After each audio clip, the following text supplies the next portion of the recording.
Ya o te patalo fa tuma lo fa. Fa pilo aya tu tato por kalama i nea fiafi. Ya te oe o lo fa pena o.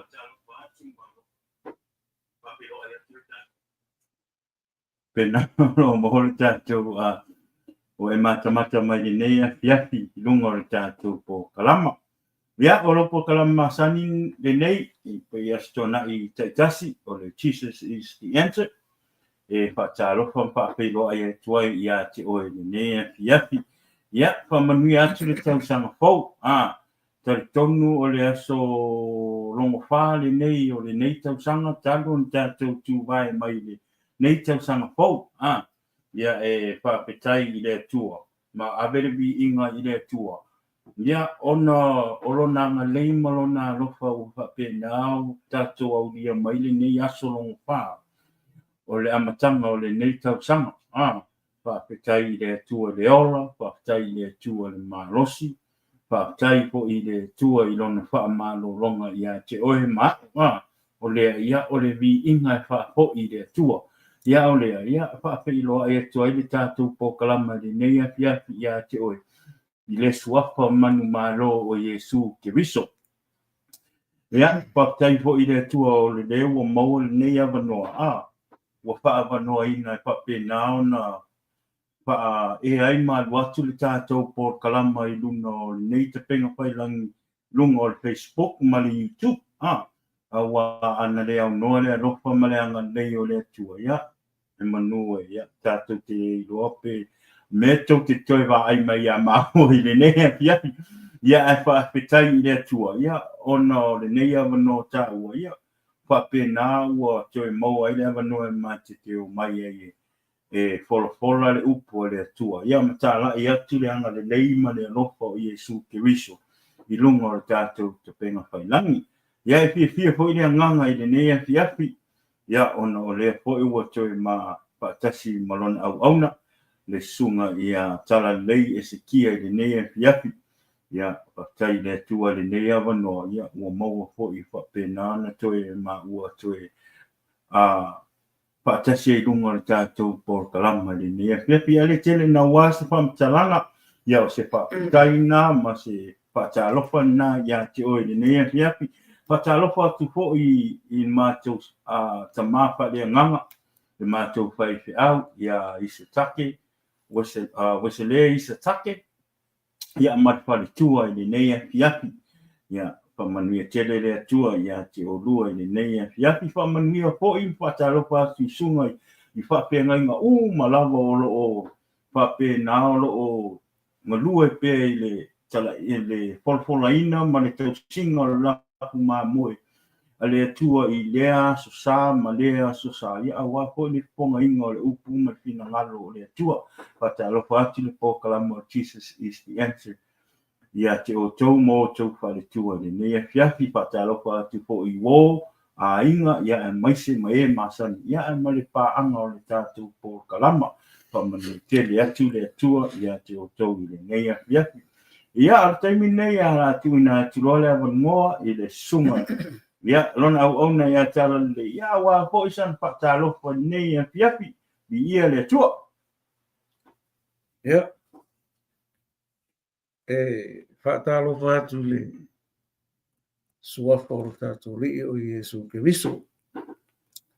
I le neia avanoa mawalunga. Ua mawhai e ona tātou toi wheloai ia e maisi. Ia o la tātou whatalanoanga i nei penga ta whailani. Ie whai ona maua mai ia, mai mua mai ia. A tātou mafuta i lungo le nei whatalanoanga. Ia maisi o le nei polo kalama. Whatalofa atu lai le suafa o tātou ri o Yesu Keriso. Suafa lava lea o lo whaia le lenga, o lo whaia le saolotonga, o lo whaia le file mumoli mo tātou lea aso, ma lea aso, lana tau singa, o lana leo leonga e muli tai pea, i le ufafo, o le ufale, ia o tiu te whai tonu o ngā luenga, i mea lo au na ai ma tau tua, ia maise, tonu e ka le sia, tonu ainga, Ie tausi ainga ia o le mātou whaatalofa atu nei afiafi ia o Iesu lo tātou li o ia lava lea na te whaamanuia, na te whaaleleia, na te whaamata ngō fia me uma e tusa o lona finangalo whaari le nei lalolangi e ala i lana upu ia whaatalofa atu le nei o le aso lona whaare nei o le tausa fau ia e sui ala le numera ia o te teritonu ia e kele a mea e le suia io e awa foi o le afionga le tua e kako ke mai tau ma tātou malama i wingo a fionga le tua ia langa ese mea ese le larolangi whaletino ese le oranga whaaleanganga i peo ina e tātou de iloa i le fe ese a ingo mea o mea o lo tutupu ia ma mea o le atutupu ia o mea foi o lo fotua i mai ia o lae ei i tutonu le afionga le tua e whaatai ei la i nei a whiawhi tātou whaatanarang tātou te le tala noa i se ingo se lotu po se tāpua inga ia po se a inga foi po se mālo whaale larolangi nei e o loo tātou tala noa i le ona mea uma ia tātou te tala noa i le suafa e toa tuturi ai o turi vai le langi ma le larolangi io e tau e lau whaiva ia ai le atua le tama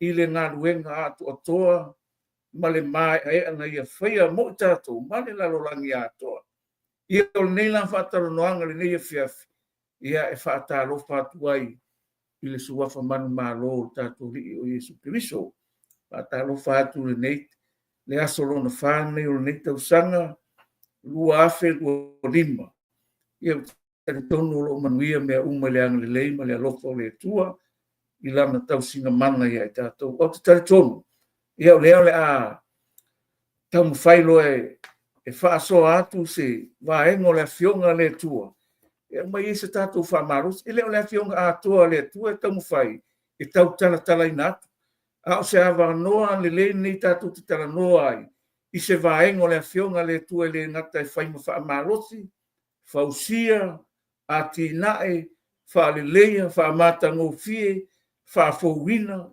mea umanawa o lo tangata whaaleanganga, o lo tangata au auna. Ia e maise, la tātou whaamoe, wa tātou whaamoe, kauke le whaamoe mea le lalolami nei. O tātou whaamoe, o le manuia e whaavau o umona tāpena ina mo tātou. O le neila whaatana noanga, tātou ia, le la o watua se upu mai la fionga le tua. Ia e tātou te taratana noa ai, te tonu ia o tōwhu o tangata o iei lea fionga le tua. Ia e mau au tātou manatu, mau au tātou langona, pe a tātou taratana noa i lea fionga le tua. E ala ia Iesu le li, malo tātou whaora. Whapera upu, ale whaila aunga anona mua, whaila aunga anona ta upu mua anona whaipue iwa, se fulu ma le sfulu ma le tasi. E whapea, sa se mea ua uma ona tupu. O le mea lama le e toi tupu. Sa se mea ua uma ona whaia. O le mea lama le e toi whaia. Ua le ai lava se mea fou i lalo le la. E iai e se mea e mawhai ona whai atu iai. I nāwa ai mai ia. O le mea fou le nei. Sa iai ia na mua. I tausanga na mua ia i tātou. O le manatua se mea na iai na mua. O mea foi o le a iai se aso. O le a le manatua ia te i lātou e muli mai. Ia. O le whai tauna o lo maua tuse le whai launga lo ntau mua. Whai upu e iwa se fulu ma tasi. A o le whai upu la e iwa la o whapeo na mai tātou te tala noa. Ia, wara tātou whasoa. Whapeo upu o Solomona. Sea se mea ua uma ona tupu. O le mea lava lea e toi tupu. Sea se mea ua uma ona whaia. O le mea lava lea e toi whaia. Ua lea i lava se mea fou i lalo le la. Ia o leo whai mai ka māloa e. E lea se mea fou lalo le la. Ia o Solomona fo e ei lana upu whapea. O le taimi ma le mea e tupu ai. O le taimi e whanau ai. o le taimi e oti ai, o le taimi e fia ai, o le taimi e ita ai, ma whaanoa noa ai. Ioi, nai mau le mta upu e tolu o tuse whai launga, e whai kau e la mata mua mua, o le taimi, o le mea ma le taimi e tupu ai. A le winga la le tatou maftanga le nei a fiafi, whai mai le fasu whai tau lea, ua le ai lava se mea fou i lalo le la. Ia, tatou whaasoa le nei fiafi. O leo kaukala le poto o Solomona. E a kako mawhau i upu a Paulo, i le ekaresia i kolonito. Le ai la, e le mea fau le ka langoa mai o le whianga inga fau. Langa o le ka langoa mai le tupu o Solomona le whianga inga tuai. E le ai se mea fau lalo le la, a le ta langoa mai Paulo i o le ekaresia i kolonito. I le lua kolonito mta upu e lima whai upu e sfuma le fitu. Le lau whai kau a kua.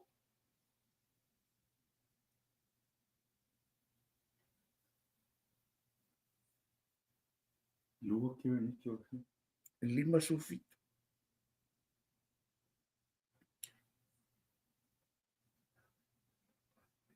Whai mai, o le nei, a whai o ia ke wiso se tasi.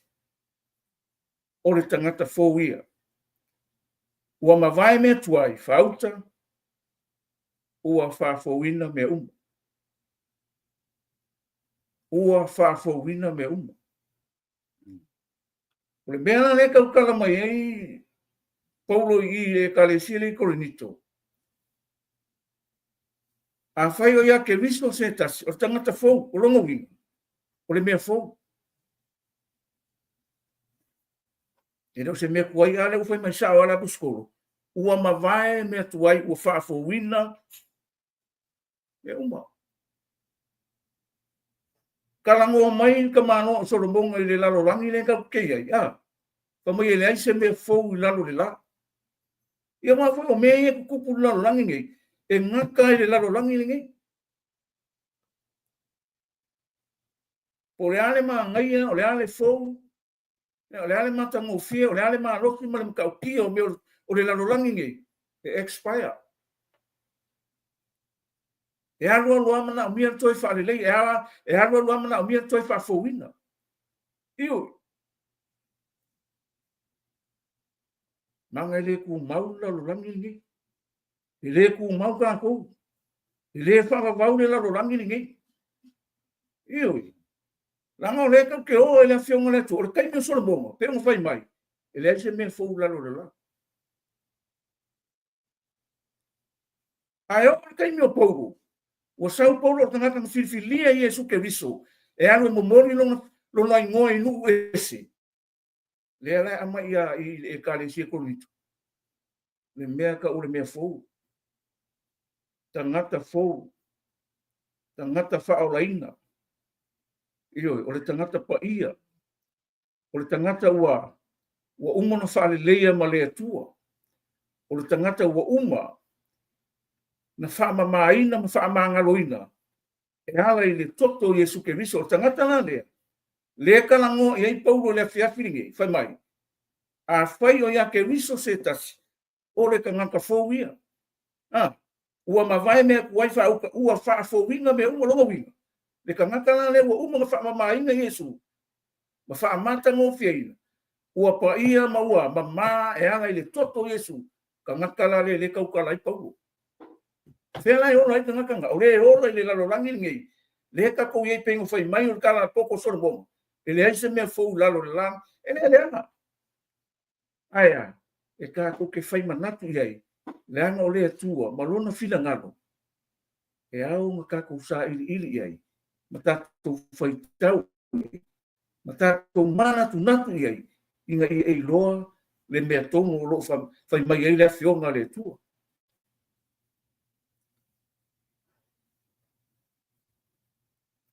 Le lau whai kaua kua mele, whamalmolea.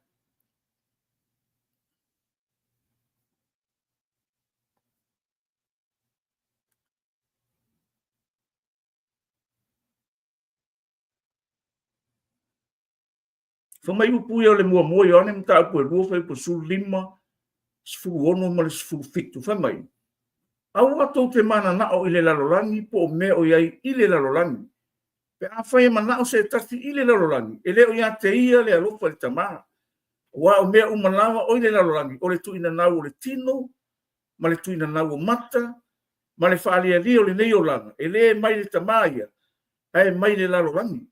O le a mawai atu fo i le lalolangi. A toa malona tuina nau. A o le whai le fina ngalo o le atua. E tu mau le e whaavavau. Usa la pe fo me o le olanga ngi ma le lalolangi ngi. E le ku mau. A le whai mai, e mawai. E mawai aku le whaalia li o le lalolangi. E mawai aku le matangofia. E mawai aku, echa. E le ku mau, a le whai mai. A o le whai le fina ngalo le atua. E tu mau. E le whaavavau. Kanakana le le mai e pau. A whai o ia ke viso. Kanaka fau. Ma vai me tuai u whaafouina me umia. O le aso manatu. Le apo iso roa ia i le mele.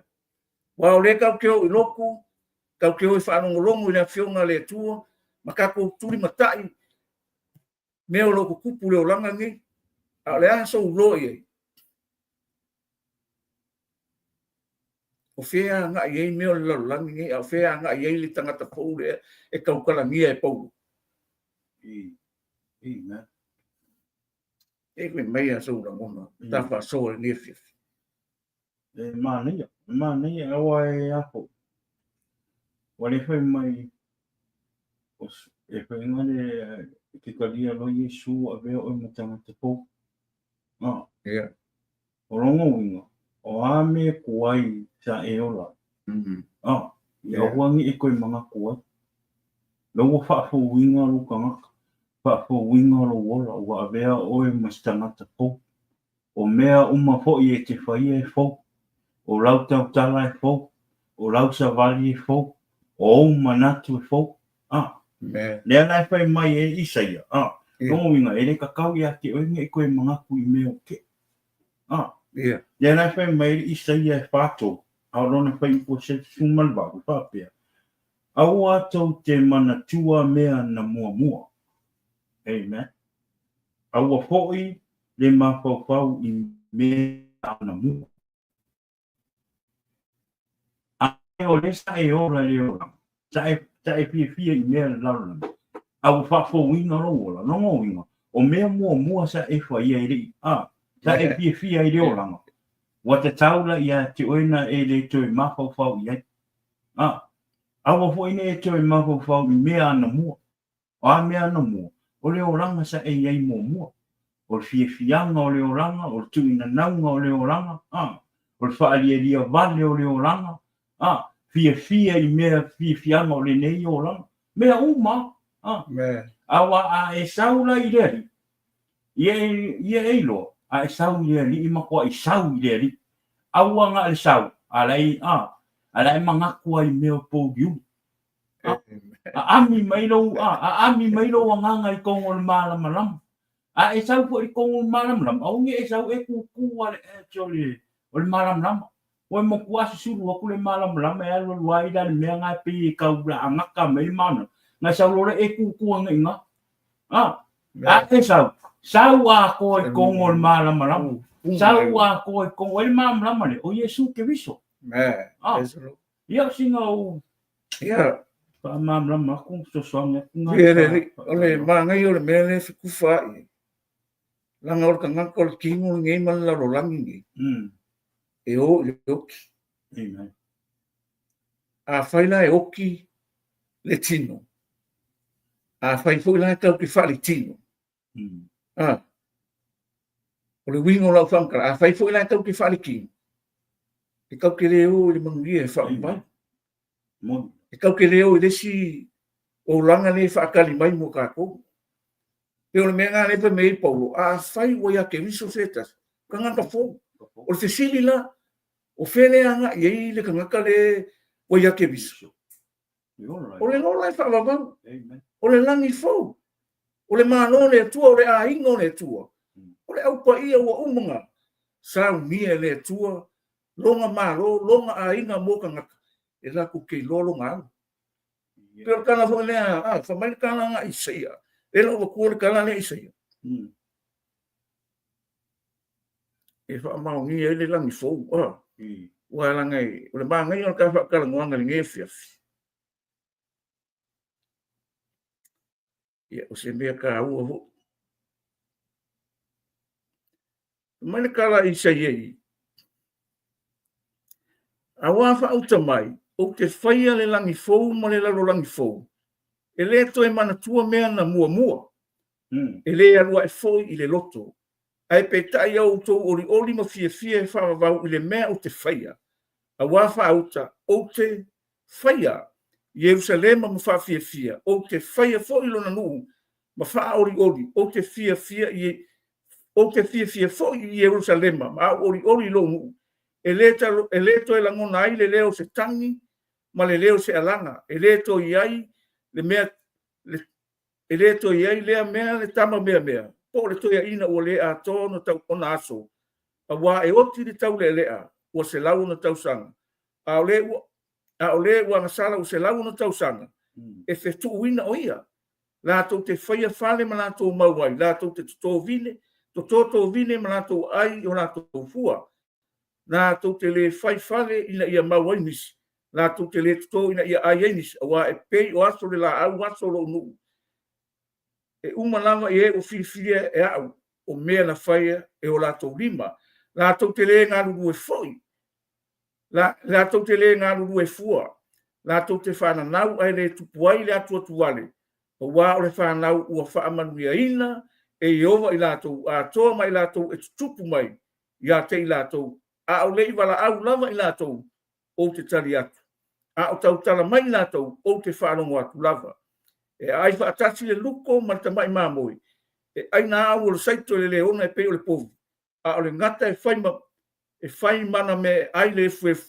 La tau te le whaia se mea leana. La tau te le wha o matia fo se mea ilo maunga pa ia. Umalava. Ua feta lai mai eio. Ia. E le langi fou. Amen. Le uwe mai. Longo winga ai whaakasi le ngaka o le povi, o le leonga, o le luko. Ia wa le mele i lano langi ni. E kuri le leonga le povi pole. E o koe ale tangata. E skemi o kuri le povi le leonga. O mea le, o longo winga no kala. E le o ye le pa i o le atua i mea uma. Wa le mele e wha oli le kua na. Lewa mai, o ke fia fo i Jerusalema. Ma au oli lo hu, e le toi la ngona ai le leo se tangi. Ma le leo se leo se alanga. O le winga ona o whamkalanga. Leo whai mai sa o kuspai. Au ka mai o ke whaia le langi fou, ma le laro langi fou. Longa winga. O i kongo ai, yen kanaka le kanango ma hi papu.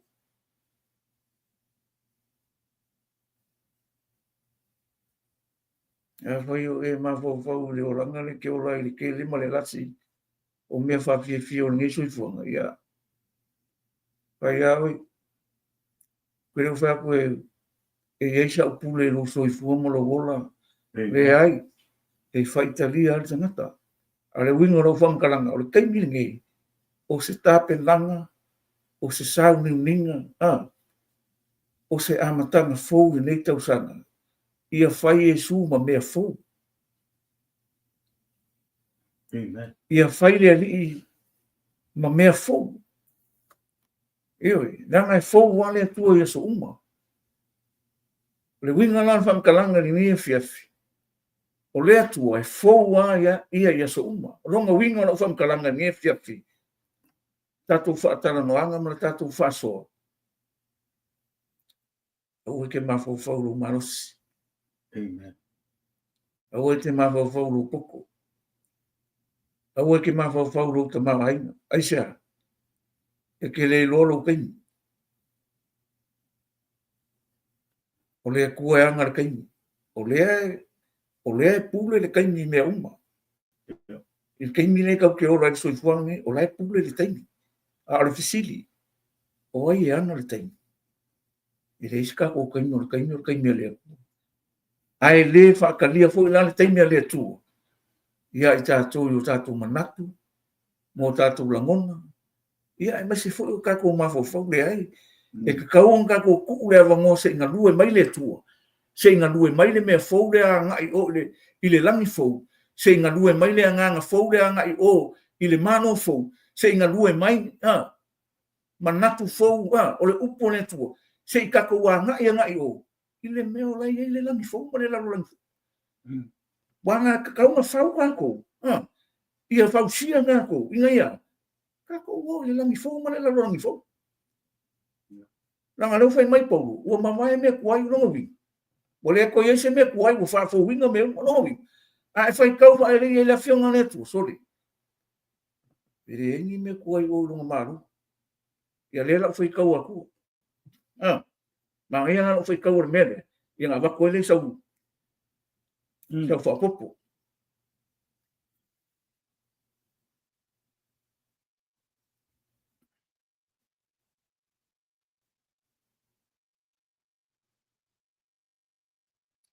Mai upua Ioangi. I whalinga ngai rua su tasi whai mua se i whangaka mai le wanu. Mai, o nā unoa leo le langi fau ma le lalo langi fau. Wa ua mawai atu le urua i langi, ma le urua i lalo langi. O le ai fau se toi sami. O au fau i o Ioane na o uloa le aipa ia. O Jerusalem fau. Wa ruifo mai le atua i le langi. Ua saunia pe o se whaatoana no putane. Ua teu wina mo lana tane. Na u whanonga fo i le leo tene mai le langi, u whapea mai whauta, ua whaatasi matangata le whaifta whai o le atua. E mau fo o ia mai lātou, e whai fo i lātou mona nuu, e ia te i lātou le atua lava, o lo lātou o tua ia. E soro i e sea fo i le atua roi mata uma i o lātou mata. E le ai fo i se toi oti, po se whaanoanoa, po se aue, e le ai fo i se toi puapuanga, a wā o mawai atu mea mua. Ua whetalai mai fo i le te ti e no fwari whauta o te whaia ia fau mea umalawa.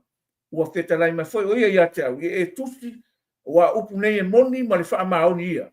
Ua whetalai mai fo i oia ia te au, ua uma o na whai, o ha ule alefa ma le omeka, o le amatanga ma le ngataanga, o le ua fieinu o te fua i fuaina ia te ia le puno o le vaiola. O le manumaro e maua e ia le uma. E fai fo ia umona atua, e fai fo ia mo watari. A oe roto vai mai le whaalongo, mai fai mea inusia, mai fai sio tangata, mai fai taanga, mai fai kaula aiku, mai fai tupua, a toa mai tara pipelo, uma. E fai lo la tofi, e mule afi, ma le teo, o le uti whaalua lea, ia pe o fai o le lalo langi ngei. A fia i mea lau langi pēng whai mai oangi. E mamai aku kui ngangau. O maka ma le whaalia li o le ngei lau langi. A ne whai mai, a le whai al whina ngano le tua. E ku mau le whaavavau. Le la waka umai i e le tusi le a whaalinga pēng whai mai oangi. A whai o maa whai.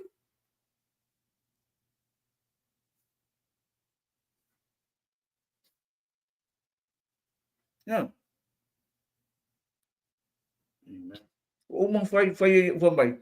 O ke whai ia whau mea uma. Le se mea kuai. E ai ma se mea e koe whai o lau uma paunga le mea o lo uora mo le li. O oe o tangata whau, o oe o tangata ua whaatua tua, o oe o tangata ua. O ngā lue mai ele a nganga o le tua. O le ala si mea ka koe whai. E le si mea. Ngā kako whaamawara lalo a. Mana ko kangu fi fai le me o le fai mai ele tu a le fai mai o le mangu maro o mai me o le mangu maro e mau e ia me uma e fai fo ia o mona tua e fai fo ia mo wakali si e mo fai anga ko ka pu ile pu fai o le ka ke fai ia me o le lalo langi me o le o langa ngi ku ina ngau maka tuina nau le tino, tuina nau mata, whaalia lia vali. Le aina, mea ngā lau. Mea ngā lau. Wa ai whai a whape, o le wha marikala Jesu, e mawai le langi, ma lau langi, ai ku maura o purongo winga. O le upu le kau ke whai kau o Jesu. O e kongu le maro le kua. Lau e le langi fau, lau ia la ro fo lo vinga e fau ana au ke xano e fau le au pa ia e fau ka ko I mea le fionga le tu ngai ia ia e ka mo le mea e o le loku amen e ma pe al ke loku ngai mo wo le mea le le ai o Yesu ngo mari no o Yesu o le manguia le mo ka ko ele ko ese oki le ko ese kangi le ko ese fa ngo ale ka fai ka umi o mea le ku pulan langi ngi a oki ka nga ko ro anya ke kangi ia sia ke le mo la mo pu femele o alu ka ka o mo a fai ke lo o ka nga ko lai oki mo le mo tino a to le era nga kangi no ruko mo lo ma fo o mo lo matanga la langi ngi ala wa we fai lo ma Yesu amen ma ngai langi ia pe on fai mai sei o fa o lo le ko fa manga ku mai yo ngi kusifari ele ko Yesu kangi ele ko Yesu fa ngo ele ko Yesu oki o le ka ke fe o le langi ngi e ile ke ni ka ilo rum ma e va penga fu ya ulo wa le upolo fa lo fa nga ulo wa le upolo fa nga e ile ke ni ka ke fe oki ai e ile ke ni ke ma ye ma ki nga lo langa ngi e ile ke ni o mai me nga yo amen a le langi fo ma le langi fo so ia fai mai ia sau fa popo la sau fa popo langa le ka kala ngoi me o le langi o le ka kala ngoi me fa le nga si o mai ala so fi nga no pula se me o ia ki oi fa la wiki le kam ka ia wa e pole ali ka ko pole ali ka ua ka mo fai fo ingale e kala ngoa ma fa sol upole li ia ai ali fa ali nganga manga ko ka marongo fa alu ka ke fiu e fa amen ka ke fiu e fa amen amen al o me mungia ana ko ai no sui ka ya wa ko ai na ko le afo me ko inga nganga le ola fa li va le ola nga a sa wa mai le ola le onga ua ma losi ke le masa sa e se fa ko pa pe ke o sa i le li por me e mo por me kusol me le e ke le foi aka ko ka ke siam la o kala mo ia ke le foi ka ko ke siam so le o la mala unga maka ko mai ave ma bibi i le li ala mo wa le masa sa lo ia masa sa lo i le li amen amen amen le me mo ia awai e foi wa e fai mai le Jacopo mo mo lon fai po no ia sau le Jacopo mo fai po no fai mai a ia o le atu ma le fa atu awa lava ne I masalo salo awa o le masalo salo e tusa ia ma le peau o le sam ua so I le matangi ma pe lafo a ina ia mo va ai o le mena le mo mo tangata masalo salo I le kusa o la sau le ala masalo salo ai aru la fai me ko inga ngau o le olanga kuso e le mo ile ia se masalo salo o mo ko ile ia se masalo salo pe le fai me le manga o ai a sau le ko ai lo sau o fa mangianga le masalo salo kupulo fa finka le olanga masalo salo kuso le mea mongia a sawalo ma fau ke le manga o sui e ke le sui a sawalo ma fau e sui oi a e kalia fo le upo le ku I lo ma fau ke kalia a e le kalia fo I le kai kusa ole marosi le ngā ole sawa ole finga unga ole whaaleanganga mai whaatini ole uemi. Ni sawa o ngari kau whitapu ia ia so maa. E wae poi. Kusa ole mea mo ia.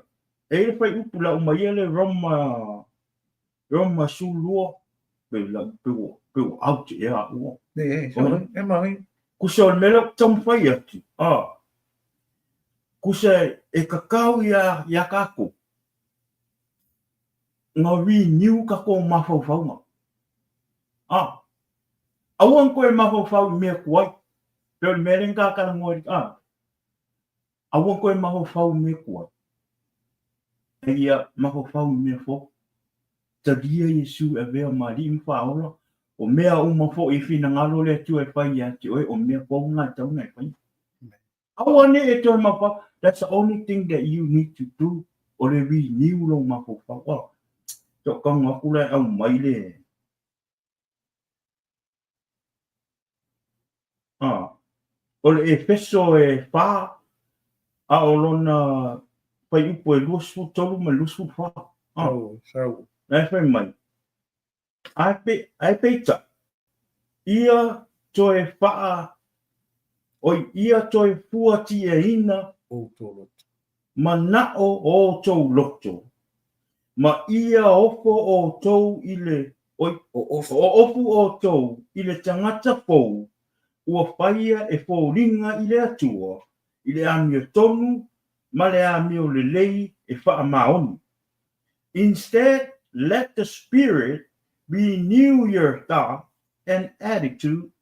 Put on your new nature, created to be like God, truly righteous and holy.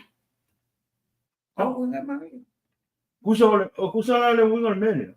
Kusa ai sau lo deri. Pa fou uma me Pa fou uma me Le ngoa le lafo. Le Roma. Le Roma le sulua pa ikumomo. Mai ole nei le au soi. O te ai o yatu ia te oto. Ona o le arofa muti vale o le atua. Ia o tau tu ina atua o tau tino i le atua. O le tauranga ola, male pa ia. Male madie. O le mea lea e te tau ai ona o tau whaia. Pai upo e lua la le sau e upu le renew. Aua fo i to te a mio pa atasi ma le nei lalolangi. E peitai. Ia li liuina i le toe fuatiaina. Fuataina, o le fuataina, longo wingo. Whakfau, renew. E renew, so e te tau. E te tau ia te oe o na renew no mawhau. Sau e male upula na le whai mai, o le liuina, o le liuina. O le transform. Sui. Sui. Kusa e kakau ia oe ma sui lo o ranga. Whaafau lo mawhau, whaafau me te whaia. Sui lo o ranga, e rea ngāle sui lo o ranga. Aere o sui, aere o sui lo mawhau. E rea ngā fwoi ngā sui lo mawhau. Aere o sui lo o ranga. Amen. Kusana e te tau ia tātou, a tātou mai ame o tātou wora leri. La fwa i mea laulangi, awane toi mawhau iei, awane e toi tepa iei, ai sau e whaafaulo wora i lea tua, ma whaafaulo mawhau. Amen. Ia o le transport, o le liwina lana, for me e fese whaafa i pulufundua, ina ia o toutou ese le tangata tuai, o roo ua leanga, e tusa ma le a mio, wha ana mua, e tusa ma tuina nau, e whaase se ai. Praise the Lord. Amen. Kusa, i kakau, e rea ngā, i awa a kako mai le rii, i a kako mawhai, sui o kako o langa, sui o kako a mio, sui o kako me whai, paulo mawhau, sui lo o langa, ko transform lo o langa, i me te tau o na whai, te tau o na au na i le tua. Aua, le māsalo i le tua. Amen. Tino. Le ua a matana a toa le tātou mta upu. Peo ngā mā ngai o le whaatara noanga le nei whiwhi. O lea ua tala tatou mta upu sunga ia wharaimo ia. Ia le ri. O le tangata fongu, o le tangata whaaleanganga. E reo le kanaka whaare kingo. Langa o le kingo ai le kingo i mea ai. Inga ia manosi tino. Ia a owa hore ai, wama ai kingo. A le nganga la, a owa na pai le nganga, e kere mai. A kiri ngai. A kiri inga mo koe e manosi whaaleanganga. Isa, langa la pama Yesu. Amu ia e fia ai la mea tō. Amen. Ha. Oi ma owa roinga. E ke lava whaaleanga, e ke kua e manosi a whaaleanga. E sa wala le dio na langi pe for kala Yesu ele nga me ai e ola ah e sa una sa ka yo la me sa pa me Yesu ele nga me ai sa ai sa ola ai le nga ola ma no si le nga ola ma ku ai lo le le nga le me ka un fa mai sa wa ma nga ya le la foi ka wa ku le la nga le wa ka la ka wa ma nga ya foi mai no foi pule va a oe no to mai vai mai ne fa rongo mai fai me inusia mai fa sotangata mai fai kaanga mai fa kaulai mai fo tupu ai mai ato mai tar pelo uma e fai ona to tofi le lepa e mule afi male teio o le oti fa gole ia e se kala e fai e mere o le boka la ngoa mai la le nganga ia ka ko le ka ke feola ke mini a oe loko vai vai le ka ku ke le manga nga o le fina nga lo le tua ka ke le manga nga o le ku ka ke le manga nga o ya e fai la me ko ka ke le manga nga o ya e lo le ku o le manga ka o le ku ma sua e lo le mea fina nga lo le tua le fa mai a oe loko vai mai le fa longo o le ka ua i o le ngime o le whaalongo soli. O ke le whaalongo lo i le kua, o whai alo me se. Amen. Mongi la. O le sika i lo, o ke le whaalongo lo mo le i lo le upo le ku, ke le me kupu. Ai, ma pule a au i meo le o langa mi o kanga au i whai a au i, ma lo le i lo. O le iso i fua le ku, o le se makau. Kai mi ai ke le whai kau i le upo le tua, kai mi ke le, ke le sa ili le upo le ku le se mi ngau o le se matau o le se hava o le se alofa i le kuaia mo ka alo mo kama na ngora kingo mo ka alo mo kama ya ka ko kingo ai ale nga ele ai na a sa o le fa ku mu na ko le fa me kala efeso ka ke le ka mo ka ngaka ya o nga le ma ku na ma lo me ke ko sa lo na pe ale me ku puya yuka a me ku na li ulu kingo se sa kangi yuka ya fai lo mal fai un alu lo fai kaulang ale me nga ma nga lo fai kaulang sin o se fa la ka Yesu a kupe luka i lo suma luanga sa o akka se ma nga yor ngame e o mo ya peken ai fai kau fai upu maka upu suma lo ngu sa mata yu ninga fai ko Yesu e o fai po lo suma lo kasi lo fa ko Yesu wala ka kai me lo inga ye fa ka manga ye la fai kau lang sit a o holan kai me oki e ko fa ku inga Yesu ko ai fa mai peken mo man kala peken Yesu ele o menga ya ke lo lan kala Yesu sa kangi alu yo kua ele o mea le kuanga ke lo koi o mea kangaka lo ngoi o mea fare kingo le lo ko fai kau ni ke uva pero o va ku le mea ele fa mo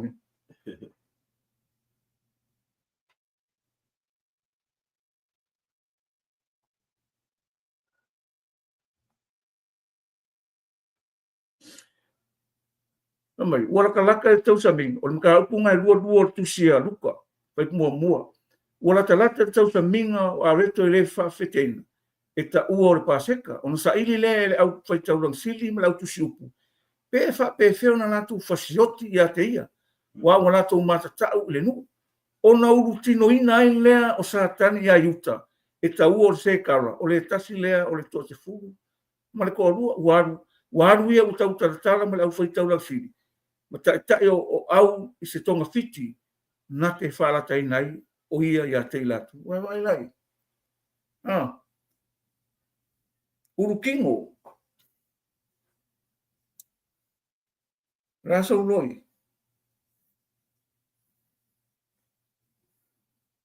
Ia ne hoi mai i mata i o ngai sfuruongo. Te a wakupea.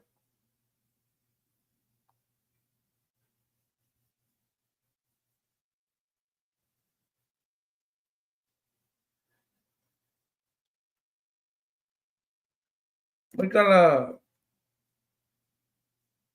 Yesu. Ona po ia na amata ai Yesu na whaido ati ona so. E te tau na aru o ia Jerusalem mai whaatinga ai na foi i mea tele. E toa ina ma lau whaitau lang sili. Ma lau tusi upu. E whasi o tia foi o ia. E whaatu ina foi o ia i le aso tongu. Ona ta ina ane ai lea e Peteru ia te ia. Ua vavao ia te ia. Uwhape mai. Leli ia mamau ia te oe lea mea. E le ole nā mea ia te oe. Ona whaali watu wai lea o ia. Ua whape atu ia Peteru. Sa tānie, i nā aruia oe i o tua. Ua whai oe ma mea o te tausua i ai. O waele o mea lea tua ua e loto i ai. A o mea tanata. E kusa ape kau ke whai au. E kusa ape o ka kōre ma kua whao. Uinga wai a pekeru. Kua umanga whai e isu i a pekeru. O oiranga whai loke oe o aur ke visu. Ia. Ma kua karanga i su me kala pekeru. O oe o ke biso le alo le tu. Pai roe le ngang pai. Ai o kui. Ia. Wale mana malama ka nga kai ngarwe ngar. Aki apu. Ia. Ka ko ke loa pe o le mea. O se mea le lei. Ka unka ko fai. Ai ka ke lei loa. E oso mai nga le li o le lalang. Usoe. Le au ke usiano. Ia le lei lau vai. Ia le lei lau whalongo. Le lei lau maitau. O ka ngaka o le li. Ka ngaka ia. Ai vai oie. Atake le li o le lalang. E o foi ia Yesu. Le rei fo ia le li o le lalang. Ai le ai masanga mea ngā maua ia Yesu. Acha. Nango Yesu o i o le li. O le ola. O i o le poko. Waka kaunga pō pai teke. O le mea nā le kau ke kuwha e le fiafi nei. Tato mafutanga le fiafi nei. E le o se mafukanga po se tuatara noanga fo le kau ke kalango i ni wingo ni loku. Mangi wingo ni taritonunga. Po mi mea fo e kau ke le ai. O oe ma lo wala awina. O oe ma lo whasino manga. O oe ma lau taritonunga. Oe ma le taita inga le nganga paia. O oe ma le whaamanatu o le atua. I le aso, ma le aso, ma le aso. Aisea, nanga ele o se mea whaalea o ngāru ka kukau ki ngā le li le ai. E kele, a whai e kei loa au aunga ma le whaamaongi le tua. O le langi le whakari mai. Ala whai mai. Ala whai mai sa ora kana le. A oe loko vai vai. Oe le whaalongo. A ele fia whaalongo le a fionga le tua so le. Ka lo whai a ke oi. Aisea, nanga ele so manusi. Ia, pe arkana a whai launga. O mea fui o wai loa e kaunga e whai. Ia whai a malo marusi. Malo loa le se poko le kunga mau. E kele koe whiwhiria le kua le kunga mau. No. Wai mai oi le mau oa, ma kua le mau oa. O le mau le kunga mau le whaunga koe ia apela. Ia apela. Koe ia lasa. Koe whamai, o le kunga mau. Wai kala le apela. Whainga kā o kunga mau le vangu kele le kako wha. E le masawa ku fwoi sesi. O le mea ngā mea koe, kau ke le mawhainga kako koe fwoi mai. E whaasao se mea o se se. E whaare lei se mea. Vai. Kako, o le kako le leinga o le atua o Yesu lea. O le whaasaonga o mea o Yesu. Kaimi e mawhau. O le langi fwou le whakari mai. Whakari mai moi. Moro ka ngaka fwou. Ka ngaka o mawai mea kuai whaafui. O ke rau whaakuna a mea mako o fwou le ai. O le ngadue mai o le anganga o le atua. Ngake whaafouinga kako. Nanga lewe mai ka laku spai. Se whaikau a kuanga i mea e whamole. A kongo e o ngai. Pa mai lewe upu whaipunga e.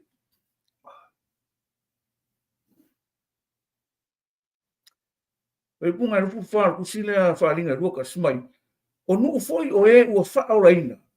Lato te sawa vali i lona maramalama. O tupu foi o le larolangi. Lato te au mai i ei o lato mamaru. Ma vi inga. O na pui foi e le putia lama i le ao. Awa le se po le me la to te au mai foi e ai le mamanu ma le vi ingo no oi ka ke o ave vi inga le ku io ka ko ke lo fa nge le ku ka ko ke lo a ka nga ka fa ola inga o ka nga ka le o nga lo na ta ti o le tu ai fai ka una fai po lu su fi fa mai e le sa ku lava i ai se me le ana e tasi po se na te fai se me inosia po se pepelo na ila to lava e o tu si le ola ata mai ma i longa wi o le aska mai mea ngai au ia o le afo se mea le fa le ko mo ia kai bi ngai ioi kai mi ngai o ka ko mo wa fa le o lau wa ai o lau fa longo o lau kau kala o la monga langa maku e lima mai ngo ka ku ka o le va ai o le fa longo o le somsomi o le te o tofo ia mal pa o va enga la e ke ai lo o la se me o fa ku pu mo vai nga o le li o la la ngi po wa e o la vai ka la yesu a fa ke manga o le finge ku sa pe ke le fa ki mo o le vai fa ki ngona nga a le vai fa le nga ka o la vai e fa pe isu fo yesu al wes wala nga mo fa e me yo no ka e fa e me o nga ave ese le mamadu le tu mo ka o la uia fa so le fingi o le fa mai e le se me musia le se me ni ke ka ko ngi se me musia ya o e se me musia ya ke ya e mo li maule nga ngole tu le la foi ka wa ko le me le ma ngai e pe me kala na tito nga e tolu alonga fai upunga e koru e fa ne ra ka mo fai ka wo a ua fa alia mai le anga le leima le alofo i tangata o lo tatou whaola le tua o na whaola mai le o ia tatou e le ona o ngā luenga o le ami o tonu sa tatou whaia ai tusa malona lava alofo i le whaata e le ina le toi fuata ina ma le whaafo wina i le anganga pa ia e le o mea ngako whaia e le o ngā luenga ngi kako mika mika e leo mea kako o onga i le tua kako ke mawai le ami o kongu le ai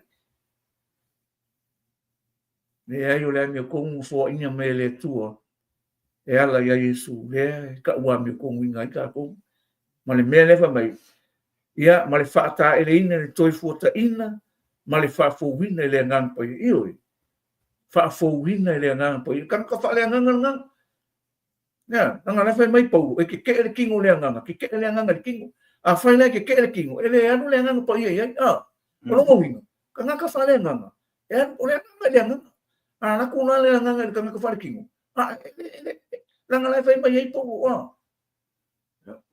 le lo ku le mele fa bangi ngol mele fa bul ya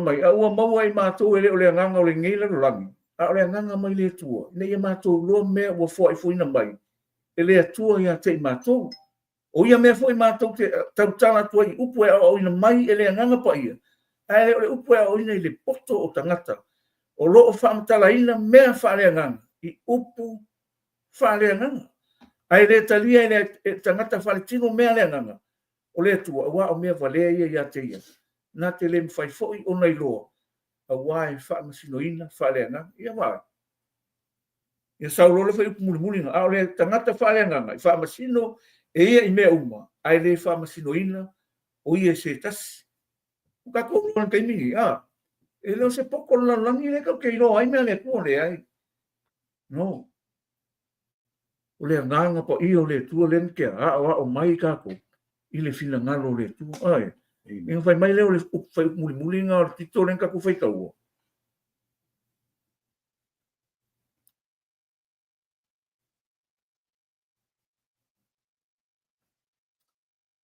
mai fara ko fiku fai mai ina fai mai ona fa malingi tele mai lunga ia tatou ona o ke riso Iesu lo tātou whaola, ina ia tau ami o tau nene, tātou ilo na lava alofa tūnoa, ia whai tātou masule tusa ma le wha moe moe, i le ola e whawawau. Ia, ronga? O lo wha moe moe ngā, oe, o lo kongunga ngā, o le langi fōu, ma le lalo langi fōu. O umana sau nia e le atua mo i kākou. O mai leo le lua kolonito mi tau koe whae o whai kaukua. Ka marosi ai mo kākou.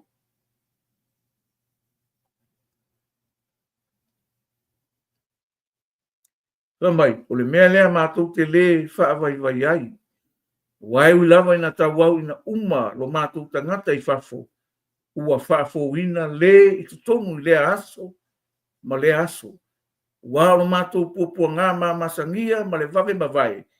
E tupu mai ai mo i mātou le manuia ma mawhai, ma tua sili ese lava, ma le whaavavau. O lo mātou le mana natu i mea ua vaaia, a o mea le vaaia. Wa o mea ua vaia ngata mai ia. A o mea e le vaia. E wha vau ia roi. Mako ke le wha vai ia. E le wha vai ia kako o ngore nganga o le tua. O lai wha maa rosi mai a. O le aso ma le aso a le wha mai. E wha fo winga le i tutongu i le aso ma le aso acha.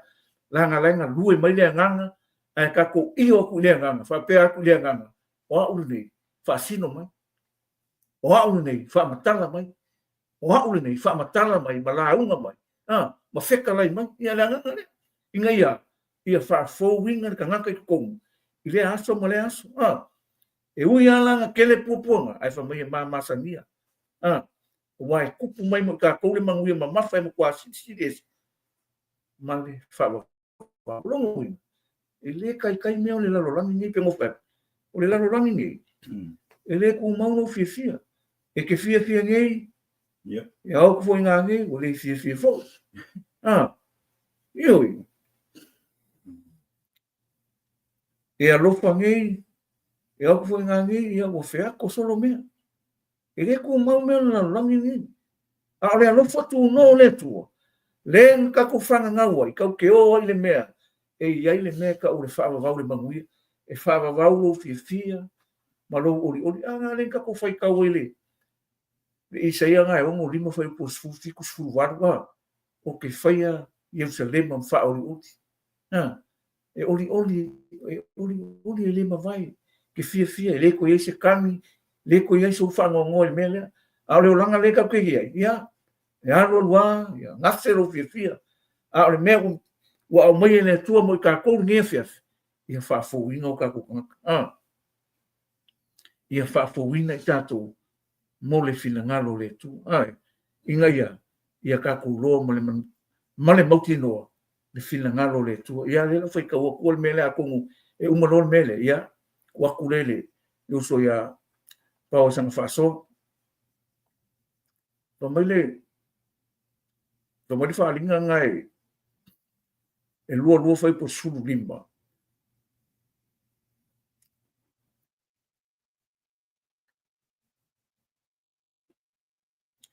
a ua tua pa uli mai fa taula itu mai fa taana mai fa siota ngata mai ifo tupua a to malava e wa loto i le tala pepelo malato faia ia o le winga o lo fam kalanga i mei le kau kala mai kuspa i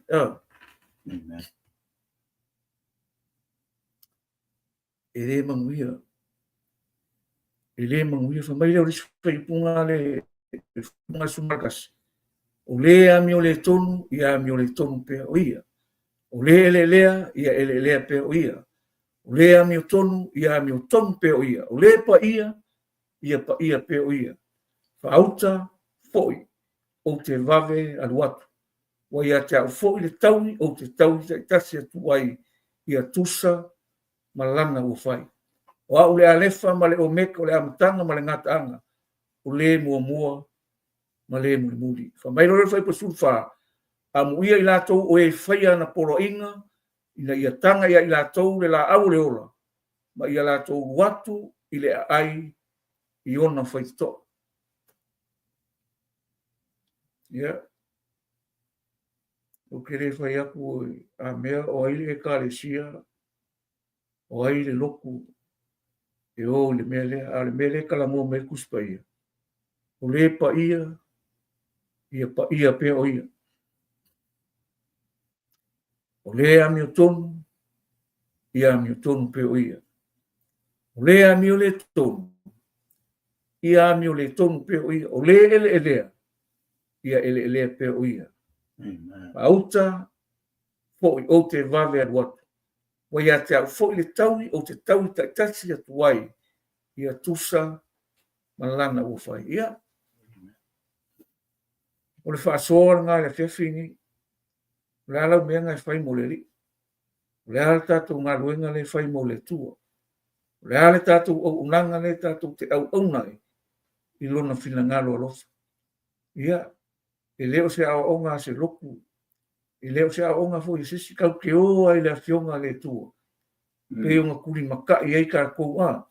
O umanga whaatino ma whaataunu e le tua. Lana matafa i oi po rana au unanga mo tātou. Au se fesiti te le nā mo tātou. O le ala o unanga. O le ala tātou tautua. O le ala tātou meo whaia mo le li. Ave o tātou wola. Ro tō soifua. Kako ave mo le tua. Ina ia tātou tue maua. Lona manuia e whaava. Ano whai mai.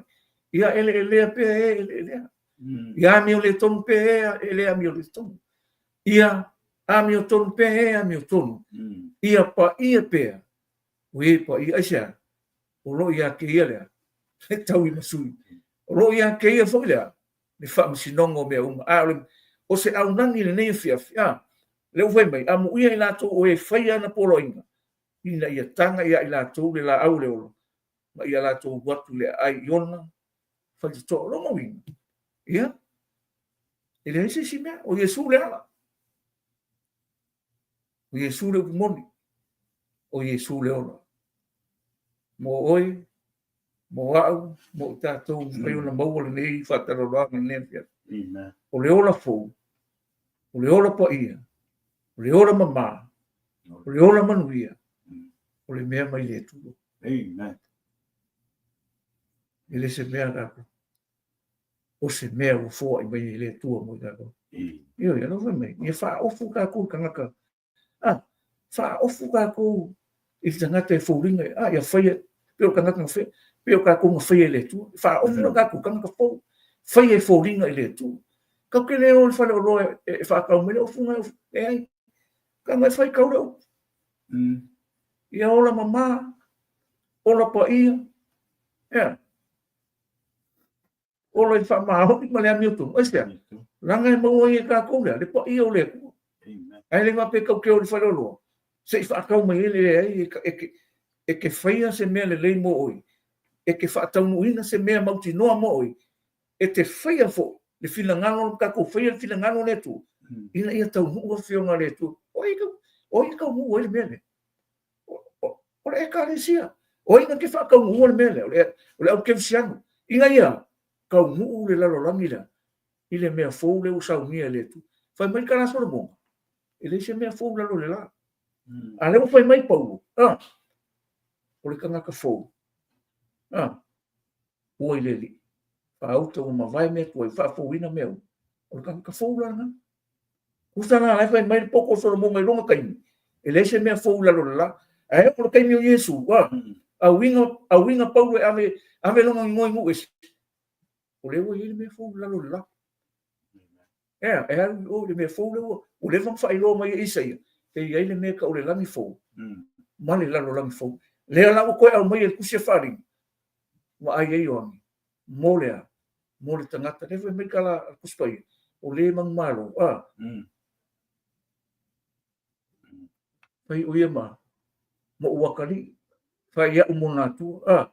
E maua fo ia ia mea umu. O longa winga. O lau au unanga. Malau tautua. Malau ngā ruenga whai mo le fina ngalo le tu. E leo ngā ruenga e kau ke mika mika ai. A ia mua lau. Lau talia. Ia mua tātou talia Yesu. E le mua ngā ko ngā ruenga. E le mua. E mua ka lia le whaorotanga. Inga ia whaorainga o kā ko ngā. O ngā kā ko whaia lo leo le fina ngalo le tu.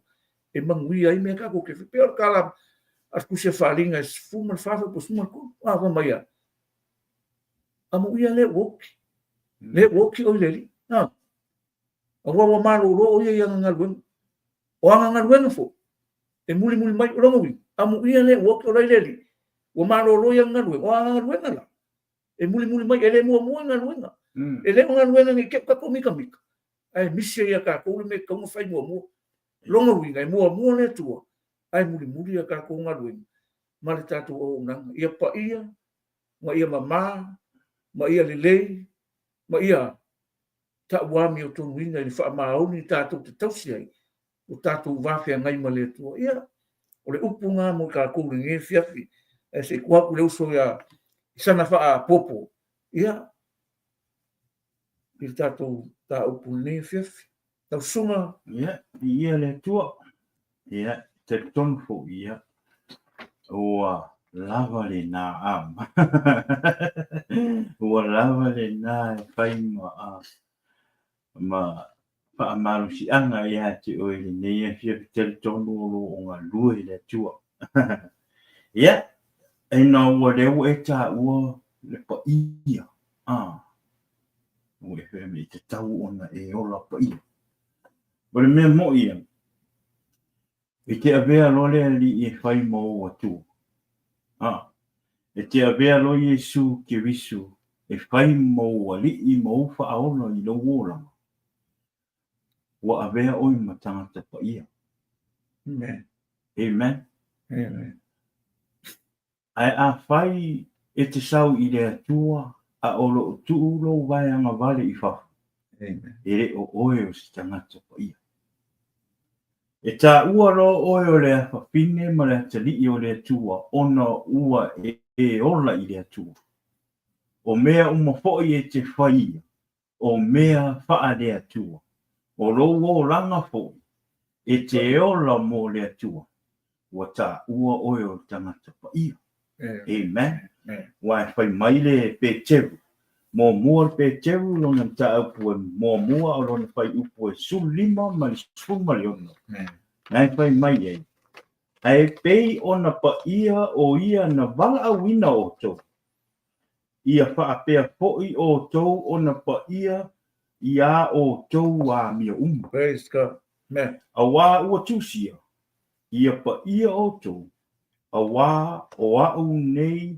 e pa ia lava amen so a e sau i lea li wa e talia Yesu e vea mo wali i mo whaola ma e sa vali i tula pono a lea li ma e ola mo le li longo wing o oe o tangata pa ia o wā o le sa pa ia o e pa ia o le tangata pa ia o le atua pa ia o le atua o le tama o le atua le alo o le atua o le nganga pa ia so o afo ila ka ko me fai au ka ua lo tātou o tangata kewisiang wa te tau ona pa ia mea tātou te fai amen e te ilo e fua mai a ilo wōlanga e fua mai me te fai a ilo wōlanga le pa ia na ia te oi a e ola e le tino e te si e loa tangata e fua mai po ia na o meo le tino a fua mai lo pona ai e fo i meo le tino e le lei e fa manuia mai e tua ia te oi o mea tino i o mea o mea te tau o mea o le fa manuia i le tua ia te oi e le o se me fano i lo loto e le o se meo le tino e fo i lo langa e o se meo le tino te alo e le ponsa no o fa mangianga o le tua ia te oi ono le ono ro au auna ma le fa maoni ma le pa ia i lumo o le tua amen tau voila i le mele ma si me te tau we have to please God e te tau ia i tatou wale fai mai kolose tolu fai po lusu matou o mea uma lava tau te whaia. Ia whaia male loto, peisea i ua whaia i lea li ai le o tangata. So, aua nei o tātou whaafia i tangata. Yes. O pokalama nei, e leo se pokalama e whaafifi e tangata. E leo se pokalama e whapenao na mau e song maa ua viinga. No, no, no. O pokalama nei na whai e lea tua. Mate au nā tuai, ma au mai e whaasoa ro na upu malona whina ngalo ina fisosoani ia te oe molo o langa. Amen. Amen. Amen.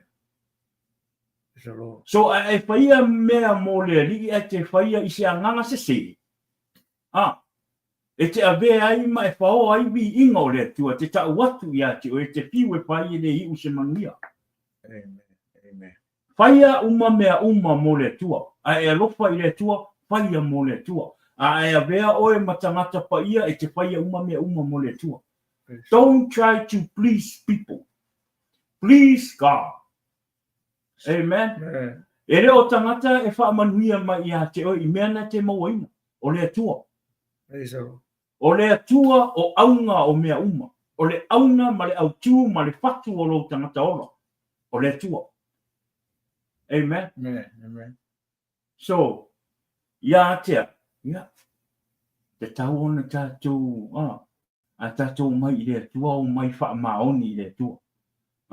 E te lo oi. A e sau e au mai lo wola i lea tua. A vea Yesu mo wa li mo fa aula a vea Yesu e fai mamala malamo ro langa.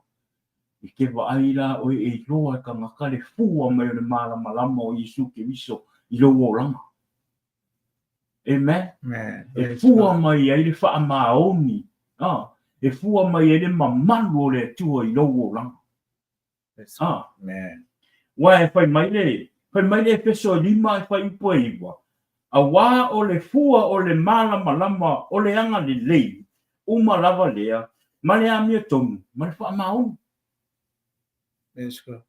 Kustara aia te oe fua i o le mala malama o ina ua e talia Yesu, e sila fia e loa e tangata, e kaule alu wha i loa e tangata, e kaule alu e ewa taisi lungo te penga whai langi o oe tangata wha ora inga, no, e loa e tangata fua mai o logo ranga, aisea.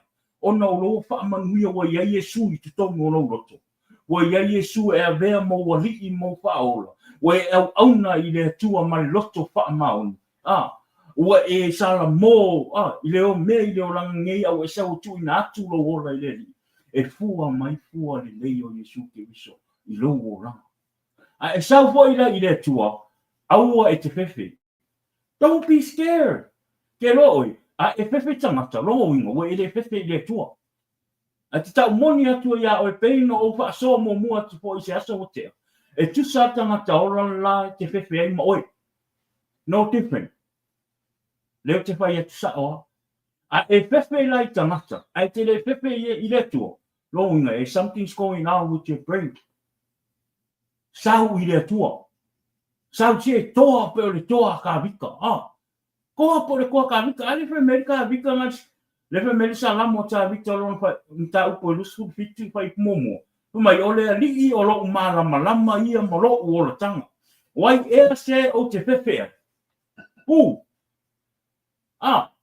E sau le tu to ro loko. Mo ko ai men kupu ya sau lo kaua mo mua sau. Po i mai sau lo ngal manga mai kwai fa sa. E sau le ka nisi aku le mua. Pesili aku sau. Pesili aku sau. Ora no ku. Ika lo ma. Mea walu fole anganga o le tua kong ya sau. Rana tupu. Ma ko i ko le se fefe. Le se fefe. Le se fefe ya, le se fefe tangata. Le mena. A pai e te fefe i manatu matala tangata. E te sauro e avero wola mo le tua. Ke vai le koa. Po le ale kele me o kala ka ngaka ya oi. E re o lo fefe. E re you don't mind. Ai sea. Ai po ina le ola Yesu tono lo loto. Le ola le nganga pa ia ia te o pa tu muina o le nganga o le tua. E le aise me te popole. E fefe la i tangata, longo winga. Ore e le winga i le mea ngai kupu i lo mapapau. Fefe i le tua, matau i le tua. E ke loa, le taimia e te matau i le tua. O mea uma le lalo langi sa e fifie, wo e fefe koe po i e. Ai sea, ngo e matau wha maoni i le tua. Wo e iloa le tua. O le tele o lo fai tau le tuspa ia o le tua. Le lata po i nā o lo iloa o le tua.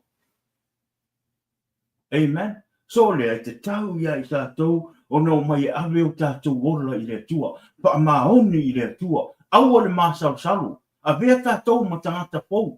A vea o tātou o langa e whai ma wha manuianga. E sui e lis tangata. E kei loa. A o ngā whio, anga o ngā waaile ma malo le tua I lo o langa. E ke I au sui e le o langa o lis kangaka. Au ngoa ma sau tala I whai ei. Au ngoa ma sau wha amalosi ave. O le mamalu na o le tua. O le sui o lo o langa I le tua. E sui ei ma lesi tangata o vai mele. Fu atu le manuia o le tua I lo o langa. O le mamalu na ma le malosi anga nga o le tua. I lo o langa. O lea. Whaapetai I le tua I le ola ma le malosi. Lo tatu maua pe I le aso. Ina ia tātou papo I perevi inga I le tua. Amen. Ia singa au so atu na. Alo uramo. Devo na e sa no tātou maftanga ni e o le nganga na o ni fatara no. Amen. Se tu fa so ai le fionga le tu o si mea mai lea. O se upu mai lea e fa manino. Fa mata no fie fa mtalanga o le tua. Malona fina ngalo. Walanga o le mea sao. I sao le kalanga. Kakule o sa ili le pa I o le tua I se lotu po se ala o se mea. Ai fai kau le I leo I one na se fulu fitu. Le rau fai kau ako. Koe pauanga o se fa manatu.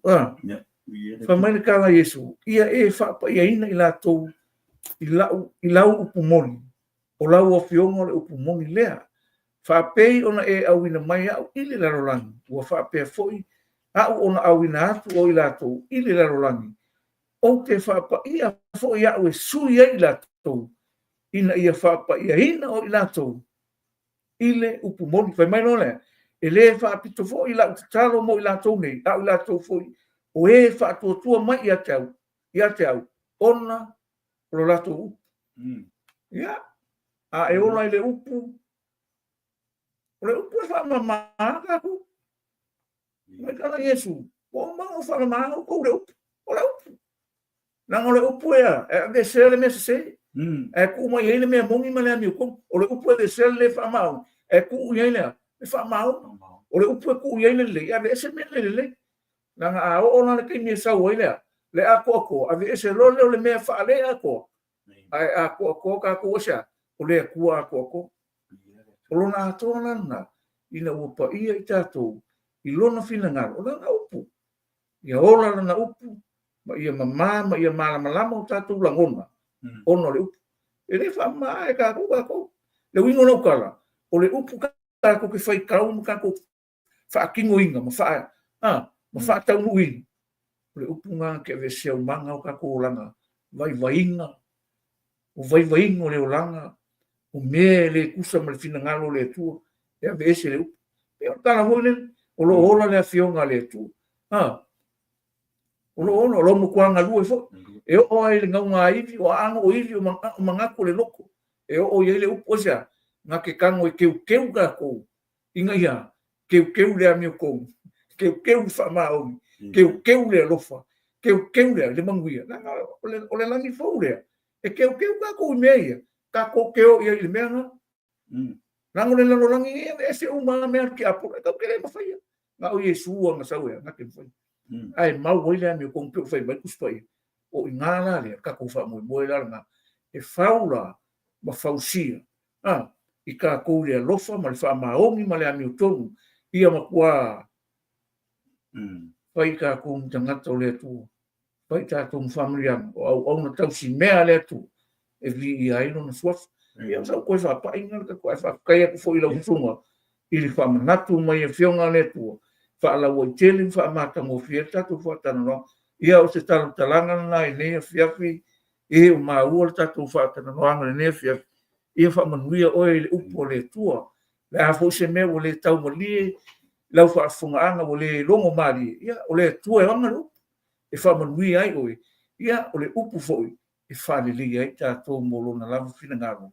Ma ia vi ia ai, o ia I mea tātou te whaia.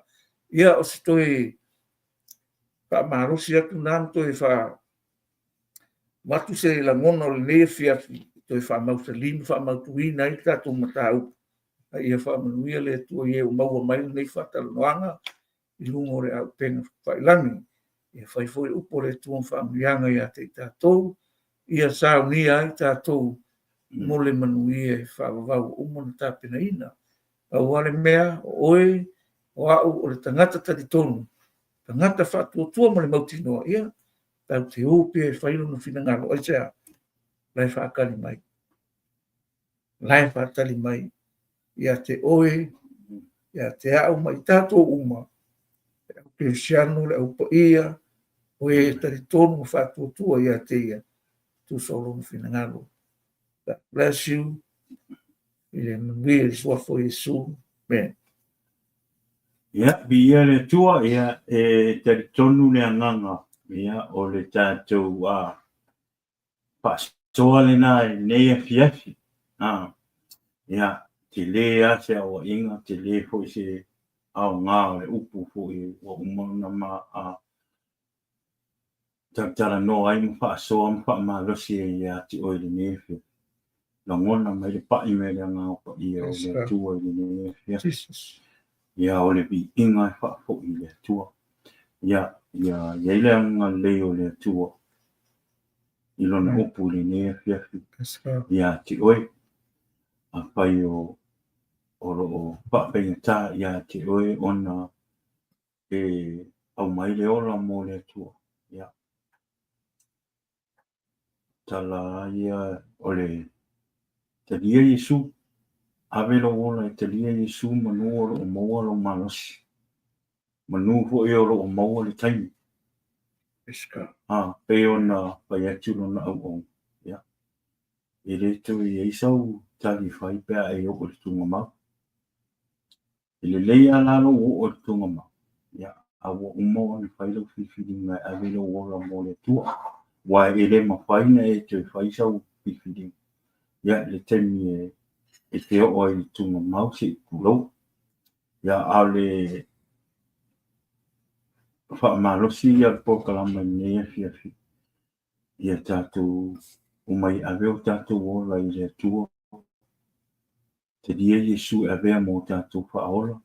Ma tātou au auna i le tua mai wha maoni. Ma tātou tūtū mau a pea. O le nei vai tau e le o se vai tau paingo hie.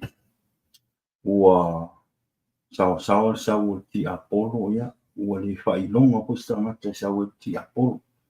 Ole ia tātou tū mau i le tua.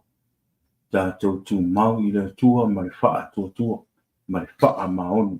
Nā te pui ia i tātou. Nā te wha tasi ia i tātou lo tātou sawadinga. Ia awali i tau wha lea nganga o lo whea ngai ma tātou. I lea aso ma le aso. Ea o lea. Ia o le vi ingai wha ko i le tua. Wha tai le tua ni nea fiapi.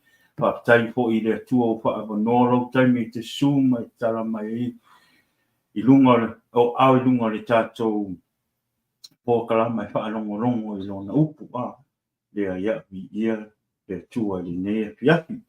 Ia o le nei fo ia fiapi. Ia. Ki o ese fo ia la monga I whai o le fia o le fia I le pai me o le anganga o le tua I le nea fiafi lona upu. Ia awa tau sawa I mai wha no. Ia o le nei fo ia fiafi ia. O se fiafi I se langona. Ia ona o le maftanga po I ma le lona auna. Ia tala lei. Ia.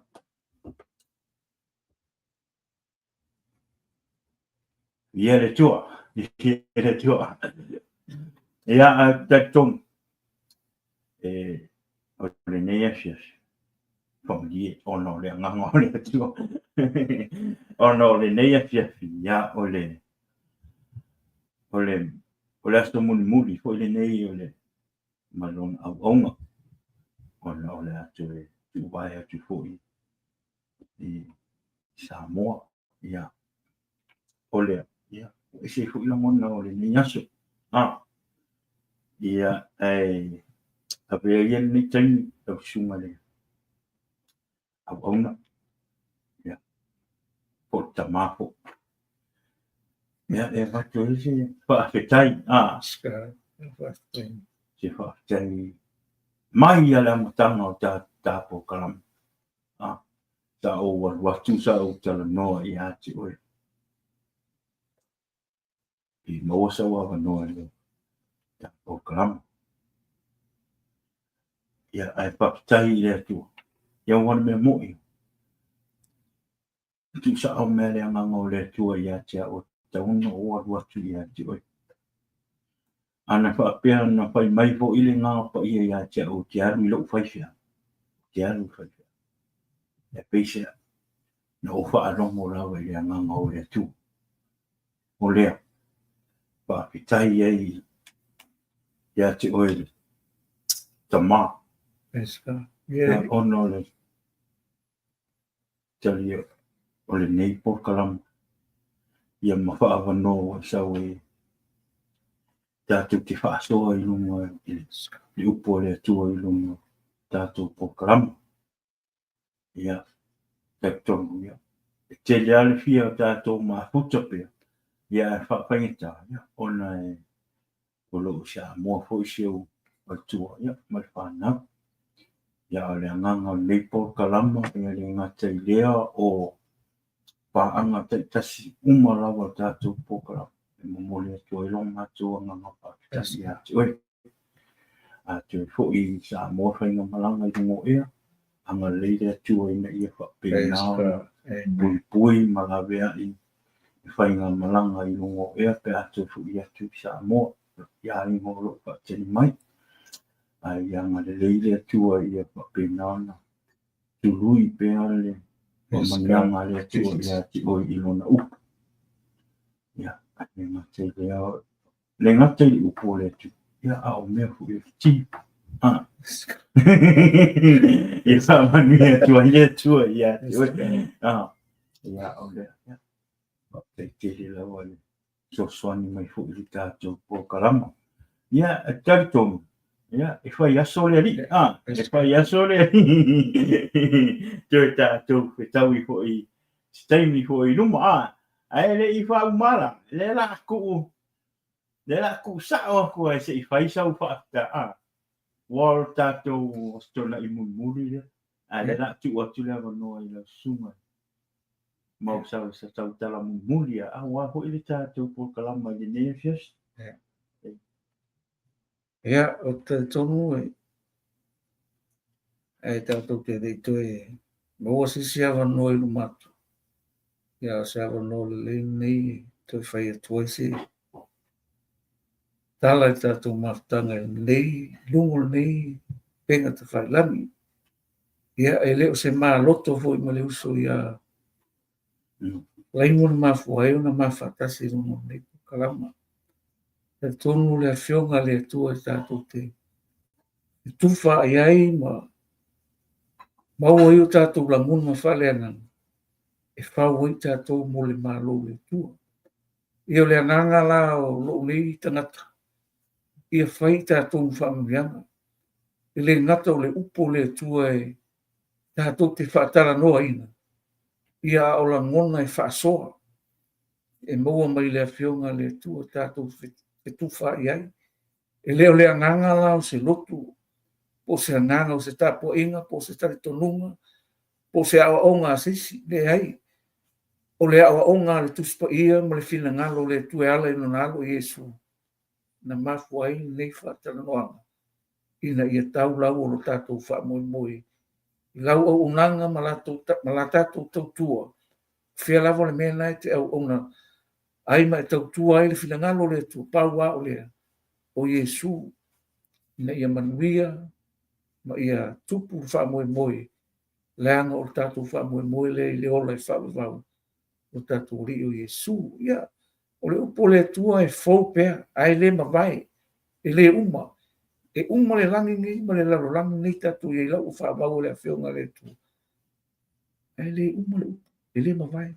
o loe la fu la bo ye le I tu tongu le afionga le tu o le lani fou ma le lalo lani fou o le tatou tausini o le la a fai e tatou te tausini o I meo le olanga le ni a ia sa wai la le upopou le kale si ekonito a fa meia a fai ngata I le olanga nei mea tatou te wha moe moe ai a ke miso o sili tatou malaya ai se langa le ngaka le olanga nei mea tatou te wha moe moe le ai o le wha moe moe o le au kevisiano le au paia le kale sia whanau fowina o le lani po le malo le tua po o tatou o tangata o le aingo le tua ia o se toi whapai atuna I whamanuia le tua ie la tu te maua mai nei whatanoanga ai meise o paanga masani in whai ona mai mo mai nei whatanoanga ia por nei por kalama ia iai leanga le lei o le tua ia I whamuianga le tua ia tatou uma la fo se aso la fo se taime tatou whailoa I tele a wala le tua I tatou toi mafutai a o le winga o lau whamtalanga ia manuia I tatou uma manuia lau whaalongolongo manuia le whaasoa manuia fo nei por kalama po le nei whatananoanga ua a wala tua I le afionga le tua I whai mwhamanuianga ia te tatou ia o se talana toi toi talanoa tua I vai aso ale li ia manuia tele tatou whataranoanga e maisi o paanga o nei por kalama ie maua nei por kalama ia stona ia masa uma lo alwatu I lungo le ea ia vi ia le tua I mea uma ono o ie tatau ia le vi inga a uma tatou whaio se mea toi fo I le tua le vi inga a o le whatau wa ia te tatou whamuia le tua ia te oi mai tatou uma ono Yesu amen ia o le na ia Kero, o le a wha uma tātou pukaram, ngā lera o kami, kere mga o ke kami. Ia e vi ia le tua di nei a fiati. Ia te momoli atua le whaakitai. Ia te o tau o mai mua mai pēr lungo le nei por kalama. Pēr na whai atu, ia o le nei asto na ia o le tātou asa muli morone au auna. Ia talo mai fa mole o mo mio to ta sanga ina ia fa malo sia uma ia tekton o le o ta tu tano to po ta vita ia tekton ia fa manuia le tu lo po kalam o le ia fa tete le lava le mai mo mai nei fiafi tai le tua o fa no lo tani nei fiafi ia ele fa umata tu po kalama ia e vela ni nei taimi fa ia tu ele matu alo faanga ile paso le nei nei po kalama si o matu tu pine ia fina ai pas fa manuia tu le tu ia ti oi pas tu pine ia mo pele ola ma losi ia ti oi tu pine ta tu ke toi taiau ile lot o atu ile alofo le ola male malosi mai ile tua lea pa manuia tele le tua ia te oile tu fina we love you God bless ia katon ia ole tatou por kalama na ile nei fiafi pa manuia tele le tua ile nei po au dia la so atao o uma le lotu fa mole o uma le lotu fa longo le upo le tua ia ia le lotu ia e manatua o le tialu fale tapua ia le tua nga o nganga ne e tonu fale tapua ia le tua i le ai me fa le kino e le lotu fa le nganga lo loto fa le nganga lo ma fa amen e te fio fo ia nganga pa ia o le tua ia e le lotu morong loto fa le nganga amen ia tele na wan fam taranga pa mangia tele le tua ni ne fiafi. God bless and see you guys tomorrow night. Amen. amen Jesus is the answer for the world today. Above him there's no other. Jesus is the way. Jesus is the answer for the world there's no